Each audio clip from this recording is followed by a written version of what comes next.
So picture this, a surveillance system so powerful it can spot a single protester in a city of millions, and it can do it in minutes. But at the same time, this system has these really strange, really convenient moments of total blindness. It's a story about an all-seeing eye that knows exactly when to blink. Okay, let's just dive right in with the big question, the central mystery of all this. In a world with millions of cameras tracking our every step and one of the most watched cities on the planet, how is it even possible for someone to just vanish? You know, that question isn't just a hypothetical. It becomes devastatingly real when we look at the case of Daria Bulba. In 2016, this 21-year-old Ukrainian model walked into the heart of Shanghai and was never seen again. Her story, it holds the key to this whole paradox. So, let's start at the beginning. How does a person become a ghost inside what might be the world's most sophisticated digital machine? Daria was, by all accounts, living a dream. She was in Shanghai, she had this year-long contract, she was building her career. And, like so many young people who live abroad, she was in constant touch with her family back home. We're talking daily contact. Everything was completely normal, right up until the moment it wasn't. So when her family finally raised the alarm, the official investigation began. And this is where the story just starts to unravel. It becomes this series of baffling and, frankly, deeply troubling contradictions. The timeline here is just chillingly simple. Look at this. August 5th, she has a totally normal call with her mom. Then, just a few hours later, super early in the morning on August 6th, she's seen for the very last time. She never makes it back to her apartment, and after 2 days of silence, her family just knows something is terribly, terribly wrong. And the official explanation? Get this. In Shanghai, a city with an estimated 500 million surveillance cameras, police claimed Daria just happened to vanish in a tiny 2-meter gap between two of them, a blind spot. She walked past one camera and then just, poof, never appeared on the next one. So you end up with two completely different realities. The official theory from the police was suicide. They pointed to some footage of her dancing as, quote, evidence she was in an inadequate state. But her family, they were adamant. They said no way. She had zero history of depression, her last call home was totally normal, and maybe most importantly, an extensive search of the river found absolutely nothing. No body, no evidence, nothing. And as the family pushed for answers, the investigation almost seemed designed to fail. Police actually told Daria's dad not to come to Shanghai, saying he'd only interfere. It took them 2 whole months just to get access to the CCTV footage of her last moments. And then there's this. Her social media account was accessed from inside China 3 years after she went missing. I mean, that's a massive digital breadcrumb, right? But apparently that lead was never investigated. Okay, so a case like Daria's, it really forces us to zoom out. We have to look beyond just one single flawed investigation and start questioning the entire nature of the surveillance state itself. It all boils down to this one paradox. How can the exact same security system that reportedly found a single protest banner on a massive Beijing overpass in just 23 minutes be unable to find a missing person for years? Is the system just broken, or is it actually working exactly as it was designed to? Well, the answer seems to be this concept called selective omniscience. The core idea here is that the technology isn't failing at all. It's just being selective. It's a system that's been built with a very clear list of priorities, and a threat to the regime is always going to be more important than a threat to an ordinary citizen. And this table just lays it out in the starkest terms possible. Look at the difference. A political dissident? That's a top-down, handle immediately situation. All the data is unlocked. For the investigator, solving that is a career boost. But for an ordinary victim, like Daria, well, that's an open-a-ticket problem. It's system delays, it's paperwork purgatory. The goal isn't really to solve the crime, it's to minimize the workload. So how does this selective blindness actually work in practice? Well, it seems to operate on 4 key principles. First, there's a political calculation. Who is a threat to the state? An activist is, a tourist isn't. Second, data isn't shared equally. National security units get the keys to everything, local police don't. Third, a lot of these cameras are really just security theater. And finally, liability. Admitting a serious crime happened under your all-seeing cameras is admitting your system failed. It's just so much easier to blame a blind spot. Now, this pattern of selective justice becomes even more dangerous when the victim isn't a citizen. See, when the victim is a foreigner, a whole other layer of complexity gets added to the mix. Their disappearance can become tangled up in geopolitics. It's a practice some have started calling hostage diplomacy, where individuals stop being treated like people and start being treated like political pawns.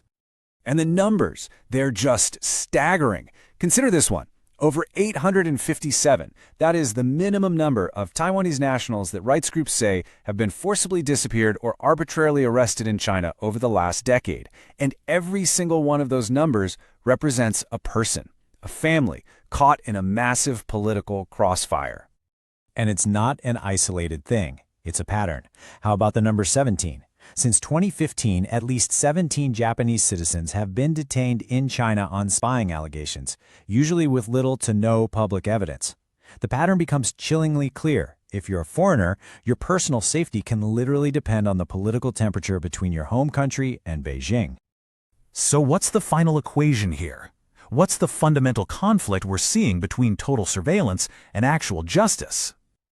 Well, this is where you see the grotesque irony of all this technology. We were promised safer streets, digital inclusion, all these great things. But what we actually received was a system that delivers real-time repression for anyone who challenges the state and slow motion, or often non-existent justice for everybody else. And that's really the key takeaway here. A panopticon, a state where everyone can be watched at all times, is not the same thing as the rule of law. The ability to see everything doesn't automatically create justice. It simply creates a more efficient tool for enforcing the priorities of whoever's in power. And we'll end with this really haunting thought, which I think just perfectly captures this whole paradox. The system is always watching. The data is always there. But what it sees and what it ignores, that is never an accident. The algorithm never sleeps, except when it is told to close its eyes. You know, when you hear about a missing person, we tend to think of it as a single, tragic story on the news. But what if I told you this isn't about individual cases? What if it's a massive, hidden global crisis? Today, we're going to pull back the curtain on the silent disaster of the world's missing people. Just look at this number, 8 million. Let that sink in for a second. That's more than the entire population of Switzerland or Hong Kong. Because that is the estimated number of people who go missing every single year. It's a silent mass disaster hiding right there in plain sight. So the question that's going to drive this whole explainer is this: why don't we see it for what it truly is? To really understand the silence, we first have to get our heads around the sheer, almost invisible scale of this problem. And here's the part of that 8 million figure that is just absolutely gut-wrenching. Half of them are children. 4 million kids a year just vanish, and that's due to everything from abductions to running away from homes that just aren't safe. But to truly get this crisis, we have to start with a paradox. The numbers themselves are a huge part of the problem.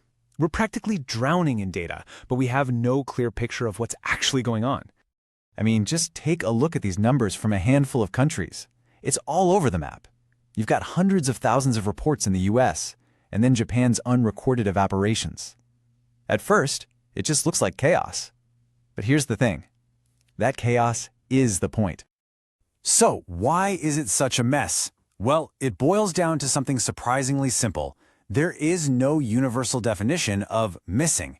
Every country, every jurisdiction uses its own rules. So what we're looking at isn't a global picture of a human crisis, it's a global patchwork of different administrative priorities. The data reflects the paperwork, not the people. And this leads to a huge misconception a lot of us have, probably from watching too much TV.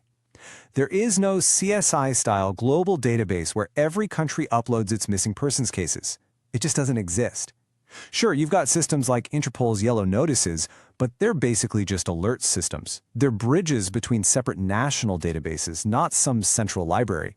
They're just too many technical, legal, and political walls in the way.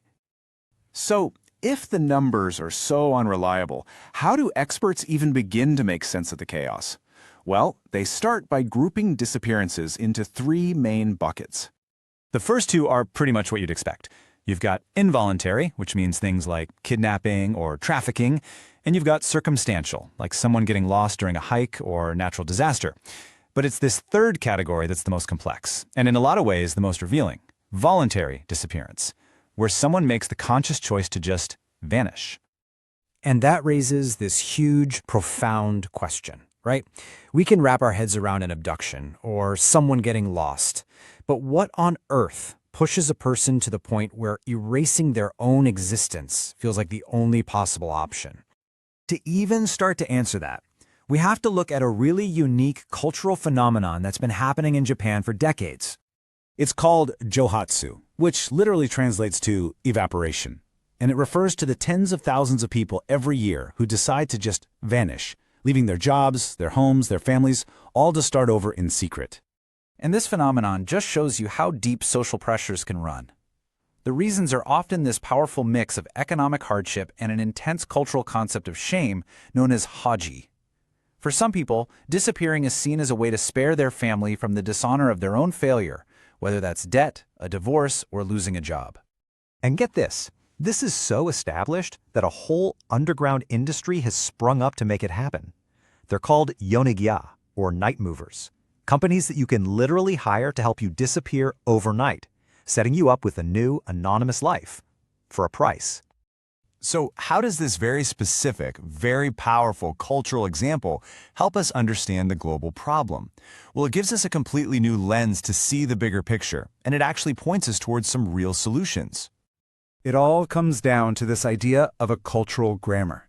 See, people choosing to disappear isn't unique to Japan. It happens everywhere. But the reasons they do it and the way society responds, that's all dictated by a country's unwritten social rules.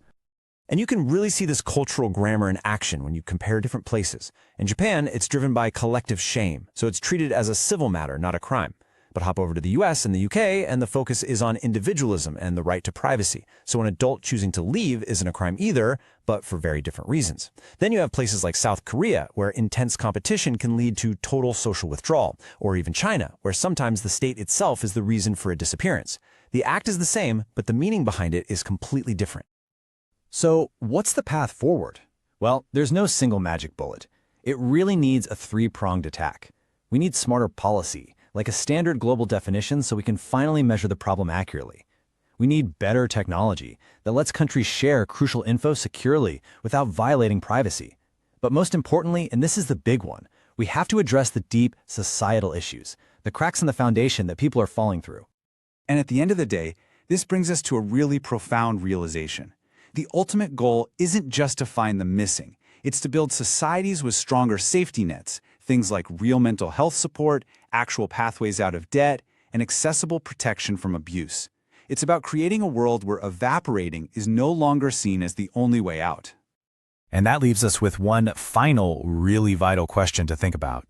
When thousands upon thousands of people decide that the best way to solve their problems is to simply cease to exist, what does that say about the societies we've built? That's something worth thinking about. So let's get right into it. Today, we're looking at a blueprint that's, well, it's incredibly ambitious. The idea is to take all this next-gen tech, we're talking the metaverse, AI, blockchain, and instead of using it for gaming or making a profit, point it at one of the most heartbreaking problems out there, the millions of people who just vanish. And the scale of this? It's just staggering.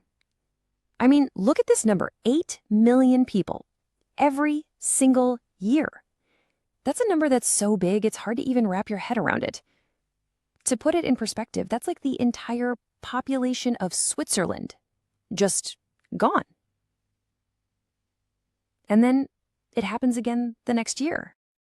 And you know, the source material here really doesn't mince words. It calls it what it is, a silent, ongoing mass catastrophe. And that's the key, right? This isn't just a bunch of sad, separate stories. It's a huge systemic failure that's happening all over the world. So let's dig into that failure, shall we? This first section is all about a really tough question. In an age where we're more connected than ever, how are we so incredibly disconnected when it comes to finding the people who disappear?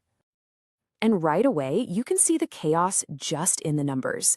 This table tells the whole story. The US has over 500,000 reports a year. Germany has 10,000 active cases.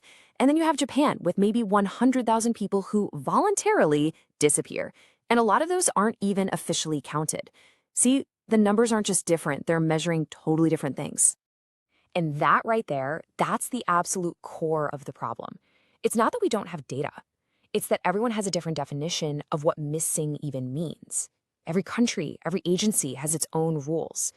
And it's that basic disagreement that creates these huge crocs for millions of people to fall through. So what you end up with is a world of digital islands. You've got the US with its NAMA system, great, but it stops dead at the border. Germany has Einpol, super efficient, but it's a locked national silo.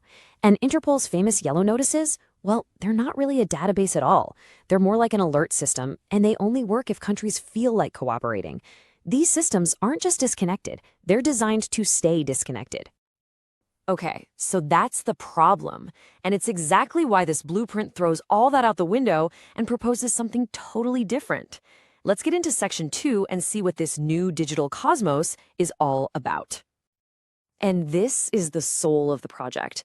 This isn't about building another boring, sterile database. No way. It's about repurposing technology for radical empathy. Taking these incredibly powerful tools we have and using them to create a permanent digital memorial, something that makes it impossible to forget the people we've lost. This whole vision rests on 3 main pillars. First, reconnect identities. Pretty simple. Create one unified, borderless place to search. Second, expose systemic blindness. Basically, make the data so clear and visible that no one can pretend the problem doesn't exist. And third, empower communities.